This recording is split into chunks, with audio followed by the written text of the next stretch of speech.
Hi everyone, আশা করছি সকলে ভালো আছো। আমি আর আমার মেয়েও খুব ভালো আছি। গত 22 তারিখে আমার মেয়ে 6 মাস পূর্ণ হয়ে গেছে।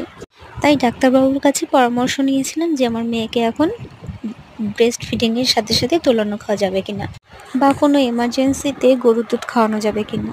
তো ডাক্তারবাবুর সাথে সাথেই না করে দিল যে 1 বছর হওয়ার আগে গরুর দুধ একদমই না দিতে। আর যেহেতু বাচ্চার 6 মান্থ হয়ে গেছে, তাই আপনি দোলানো স্টার্ট করতে পারেন, তবে লিকুইড করে, যেমন আপেল সেদ্ধ, গাজর সেদ্ধ, মিষ্টি আলু সেদ্ধ, ড্রাগন ফল, আর আমাদের বাড়িতে তো প্রচুর ড্রাগন ফল হয়, কলা, মৌসুমী লেবুর রস, সব ধরনের ফলই খাওয়াচ্ছি। আর আজ ওকে খাওয়াচ্ছি আপেল সিদ্ধ। আপেল সিদ্ধটা দেখলাম বেশ ভালোই খাচ্ছে। যে জলটা খাওয়াচ্ছি সেটা একদম বাড়িতে ফুটিয়ে ছেঁকে তারপরে সেটা খাওয়াচ্ছি, নর্মাল জল ডাইরেক্ট দিচ্ছি না।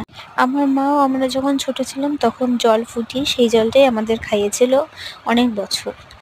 তাই মা বলল, বাচ্চাদের যতটা সম্ভব পারবি ডাইরেক্ট জল না খাওয়ানোর, এড়িয়ে চলবি ততই মঙ্গল।